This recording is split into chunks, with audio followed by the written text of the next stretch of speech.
সম্প্রতি কাফা নেশনস কাপে ইরানের বিরুদ্ধে ম্যাচ চলাকালীন চোয়ালে গুরুতর চোট পেয়েছিলেন সন্দেশ ঝিঙ্গান। তারপরেই সর্বভারতীয় ফুটবল ফেডারেশনের পক্ষ থেকে জানানো হয় জাতীয় দলের শিবির থেকে সন্দেশকে ছেড়ে দেওয়া হচ্ছে, দ্রুত তিনি দেশে ফিরে আসবেন।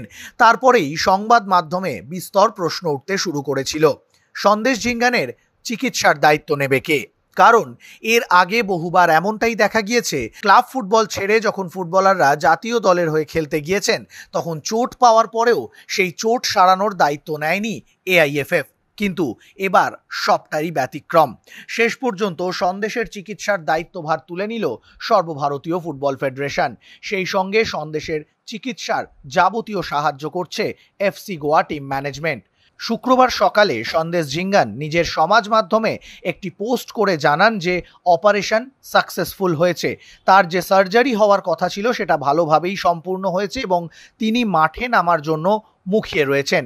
পাশাপাশি আরও একটা কথা তিনি সম্পূর্ণ পরিষ্কার করে দিয়েছেন, ইরানের বিরুদ্ধে ম্যাচ চলাকালীন চোয়ালে চোট পাওয়ার পর নিজের সিদ্ধান্তেই সেই ম্যাচের বাকি সময়টা মাঠে থাকার সিদ্ধান্ত নিয়েছিলেন সন্দেশ। এই সিদ্ধান্তের জন্য তাকে কোনো রকম প্ররোচিত করা হয়নি, এই সিদ্ধান্তের জন্য কোনো পক্ষই দায়ী নয়। পাশাপাশি তার চিকিৎসার জন্য পাশে থাকার কারণে এফসি গোয়া টিম ম্যানেজমেন্ট এবং সর্বভারতীয় ফুটবল ফেডারেশনকে ধন্যবাদ জানালেন তিনি। একথাও বলে রাখলেন, আমি খুব দ্রুত রিহ্যাব শুরু করতে চলেছি, এবার যত দ্রুত সম্ভব মাঠে ফেরার জন্য মুখিয়ে থাকব।